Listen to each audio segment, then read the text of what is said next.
happy and live with the face baggers.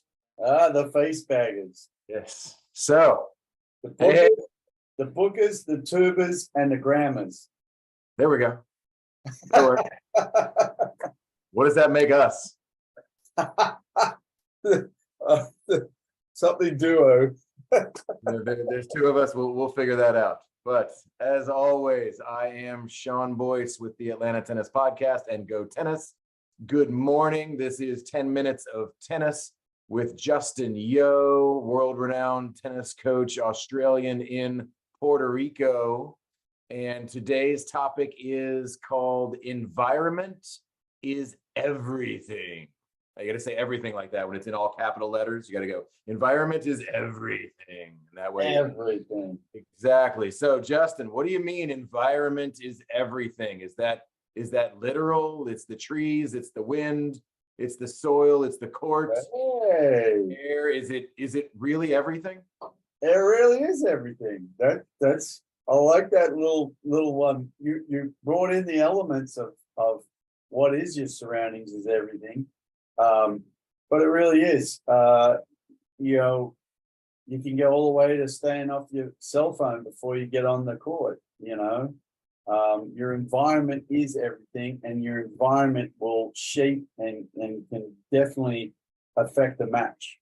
So the reason why it's such an important statement and everything's in capital letters is that sometimes you're not aware of certain things around you in your environment that is affecting you, that you can change your mental state, you can change the way you play, you can change the way you finish this match crappy and then win the next match because you recognize things that were in your environment that affected the last match.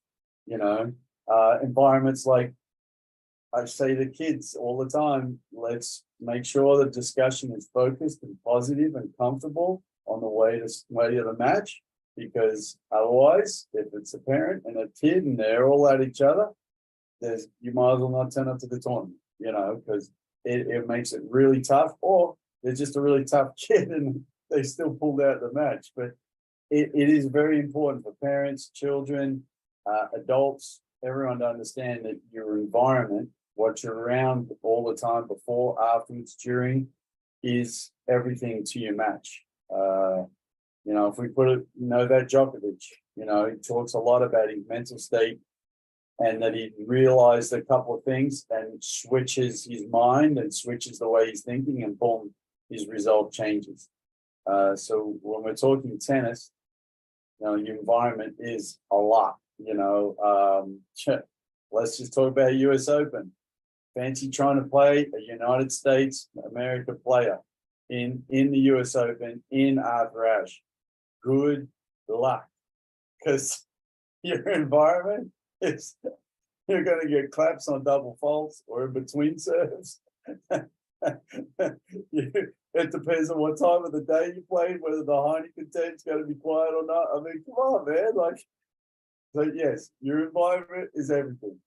That makes me think of years ago when I was watching baseball and I would listen to the Atlanta Braves going into New York and going in, whether it was the Mets, the Yankees, didn't matter, walk in and all you'd hear is Larry.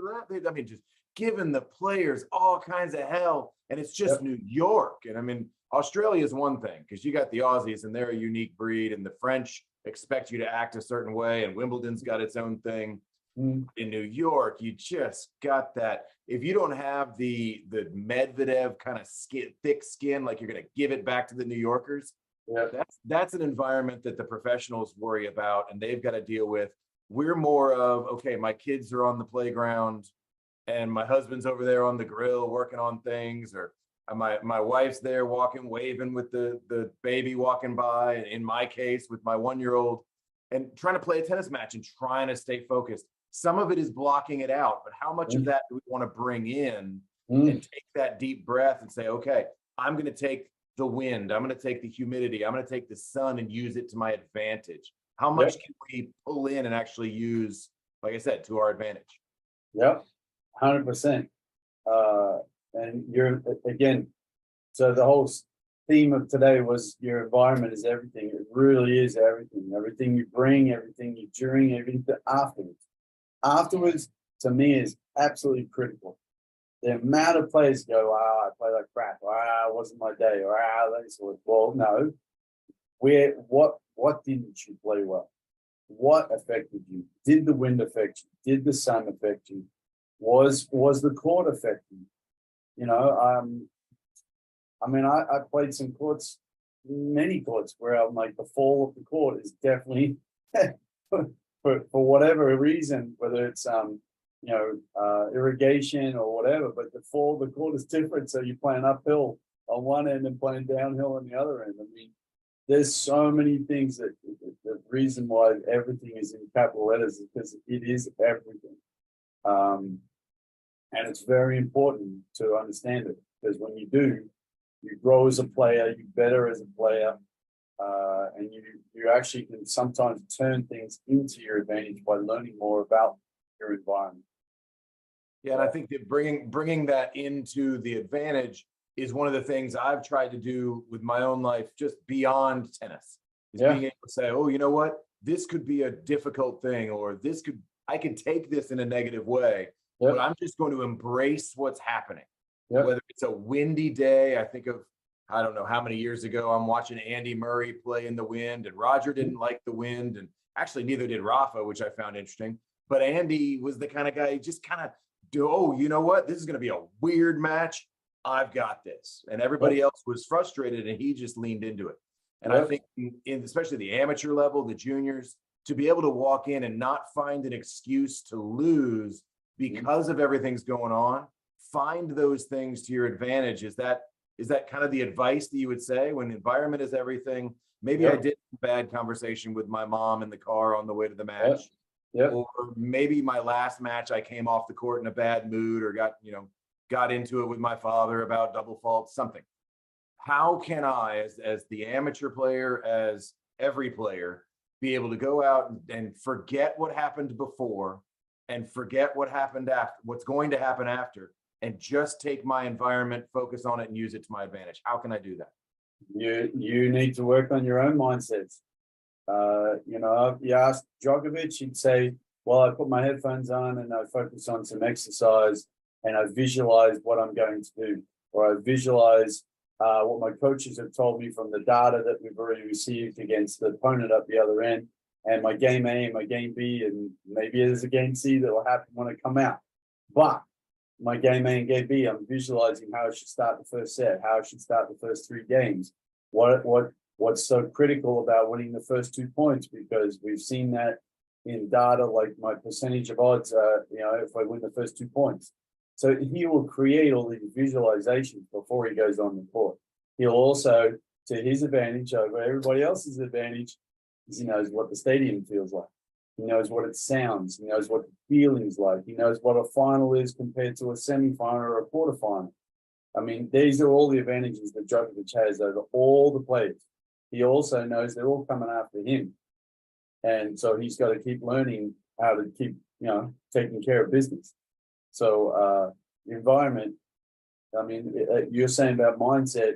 Mindset is everything again. And your environment is, the more you're in it, the more you learn about it, the easier it is to handle it. And that's probably the easiest way to finish about environment is everything, is that put yourself amongst it. I'll give you a quick example. I won't say her name. She was only about 11, 12-year-old when I met her, a little Chinese girl in Melbourne, Australia. And her dad was an international chess player. And he was like, Justin, you need to put her amongst every condition.